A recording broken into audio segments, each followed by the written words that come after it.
deputados, eu pessoalmente sou contra a escala 6x1. Eu trabalhei, meu primeiro emprego foi na escala 6x1, e ainda morando em Santo André e trabalhando em Interlagos. Quem é de São Paulo sabe a saga que é de fazer isso, umas 4 horas de condução.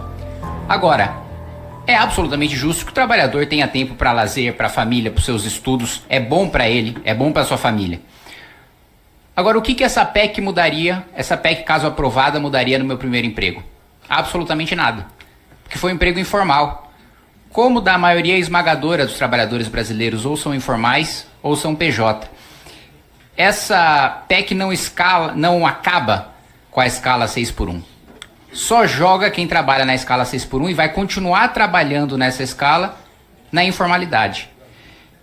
E uma coisa que eu tenho falado desde o início dessa discussão é que só o fato dessa discussão ter sido feita inicialmente por PEC, ter sido apresentada inicialmente por PEC, já demonstra que nem o próprio autor, com todo respeito que eu tenho ao deputado Reginaldo Lopes, nem a autora, a deputada Érica Hilton, tem de fato a intenção de levar a norma em frente. E por que eu digo isso? Todo mundo aqui sabe que basta um projeto de lei, e o próprio governo fez isso agora, basta um projeto de lei para reduzir a jornada de trabalho.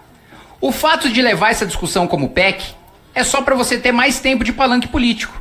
É só para você ter a votação aqui na CCJ, depois na comissão especial, depois dos 2 turnos em plenário. Todo mundo sabe que isso é absolutamente desnecessário. Se tivesse vontade política de fazer, tinha mandado o projeto com urgência constitucional no primeiro ano de mandato. Para quem acredita que se resolve numa canetada da produtividade de um país. Não se resolve. Essa mesma promessa que está sendo feita agora, falsa para os trabalhadores, de que vai acabar a escala 6x1, foi feita há 10 anos na PEC das domésticas. Qual era a promessa? As domésticas vão receber mais, vão ter direitos, vão receber FGTS, vão ter férias remuneradas. O que aconteceu 10 anos depois? 300 mil domésticas a mais trabalhando na informalidade. Nenhuma ganhou nenhum direito a mais.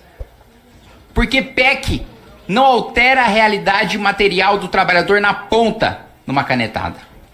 Aliás, a principal propagandista dessa PEC, e eu acho irônico que ela não esteja aqui, que é a deputada Érica Hilton, mais faltou do que trabalhou. Mais da metade das reuniões em comissões e no plenário, especificamente 122 faltas, ela faltou do que trabalhou, e nem na própria votação da PEC da escala 6x1 ela está aqui presente para debater, para discutir, para defender. O que de fato melhoraria a vida do trabalhador na ponta, o que de fato faria com que a população trabalhasse menos, ganhasse mais, tivesse mais poder de compra, era, dentre outras coisas, cortar imposto. Era fazer com que o cidadão tivesse mais poder de compra, que aí sim, ele poderia trabalhar menos e comprar mais, e ter mais produtividade, e viver melhor. Só que essa discussão ninguém quer ter, que é a discussão difícil. Por quê? Para cortar imposto precisa cortar gasto. E gasto ninguém quer, a começar por nós parlamentares. Aqui, ninguém quer abrir mão de auxílio moradia, ninguém quer abrir mão de aluguel de carro, ninguém quer abrir mão de uso de gasolina com dinheiro público, ninguém quer abrir mão de auxílio mudança, ninguém quer abrir mão do uso de cota parlamentar com alimentação, ninguém quer abrir mão do ressarcimento com despesas de saúde, que aliás tem gente que utiliza para fazer cirurgia plástica. Essa discussão verdadeira de corte de privilégio para beneficiar o trabalhador, aí o parlamento não quer fazer.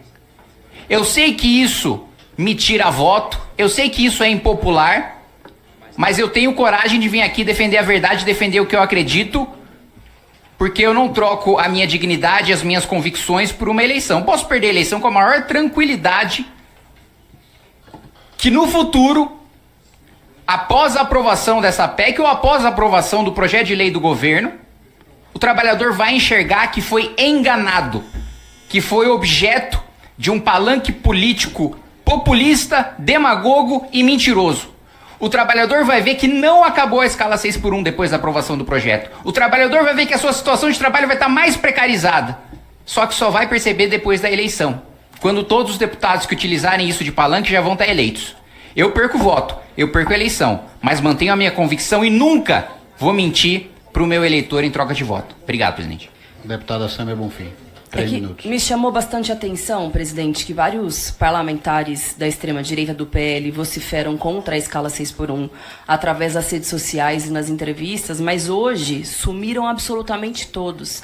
Chegaram a apresentar um kit obstrução para que fosse retirado de pauta, para que tivesse adiamento de discussão, mas na hora de vir aqui, colocar a cara a tapa, explicar para a sociedade brasileira o seu ponto de vista, somem. São muito covardes. E são covardes, deputado Reginaldo, porque não fazem a menor ideia do que é a vida de um trabalhador que acorda muito cedo e vai dormir muito tarde e vive no regime de escala 6x1. Eu vi o governador Zema, do seu estado, dizendo que é um absurdo o fim da escala 6x1, de que seria uma pauta demagógica, mas o mesmo Zema nunca trabalhou na vida, é rico, é herdeiro de uma rede varejista e que explora milhares de trabalhadores justamente nessa escala desumana. O Nicolas Ferreira, que estava também nas redes sociais falando contra o fim da escala 6x1, vocês acham que esse homem já trabalhou alguma vez na vida, com todo respeito ao Nicolas Ferreira? Mas assim, ficou influencer desde muito novo, depois virou vereador, depois deputado, não sabe o que é trabalhar. Então é muito fácil vir aqui dizer que é a favor dessa escala desumana. E aí eu vejo o Kim Kataguiri, que diz que tem coragem de defender a posição dele. Agora, coragem para apresentar a carteira de trabalho assinada com a escala 6x1 para dizer por que ele é contra o fim dessa escala, ele não tem. Porque ele não faz a menor ideia do que é isso.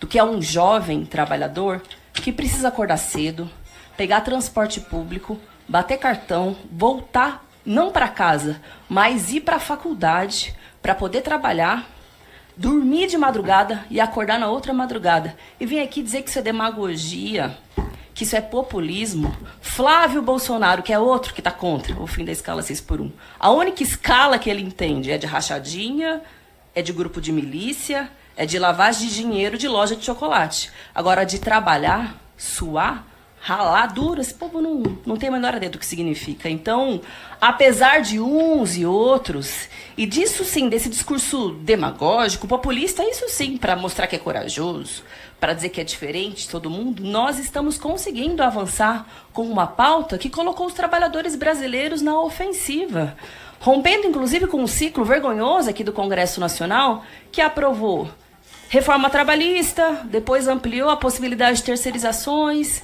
depois a reforma previdenciária, só retirando direitos dos trabalhadores. Agora é a hora de avançar com algo que garanta direitos. E é isso que significa a CLT. Proteção de direitos trabalhistas. E é isso que nós podemos avançar no dia de hoje, né? A partir da aprovação da admissibilidade. Então, acho que vai ser uma derrota fundamental que o povo brasileiro vai imprimir sobre a extrema-direita e sobre sujeitos que não fazem a menor ideia do que... Agradeço, deputada Sâmia. Deputado Kim, Vossa Excelência. Gente, resposta, presidente. Pois não, foi primeiro, citado 1 minuto, deputado Kim. 1 minuto, perfeito. Presidente, primeiro me surpreende uma deputada que esteja discutindo escala de trabalho e não saber o que é emprego informal. Vim cobrar a assinatura de carteira de trabalho de emprego formal. Segundo, era exatamente isso que eu fazia de estudar na universidade pela manhã e depois trabalhar à tarde até à noite. Outro ponto, muito engraçado falar sobre não trabalhar quando você é do PSOL, um dos partidos menos produtivos nesta casa, tanto em barrar projeto ruim, como em aprovar relatoria boa, como em aprovar projeto de lei bom. A própria deputada Erika Hilton tem mais falta do que presença. Você quer vir falar de trabalho? Desde os 18 anos, você ainda quer vir falar de trabalho? Um do partido que tem mais falta. Calma, se acalma. Um dos partidos que tem mais... deputado. Um dos partidos que tem mais falta nessa casa, menos produtividade, que mais gasta o nosso dinheiro com cirurgia plástica, maquiadora, aluguel de carro, motorista e auxílio moradia. Obrigado.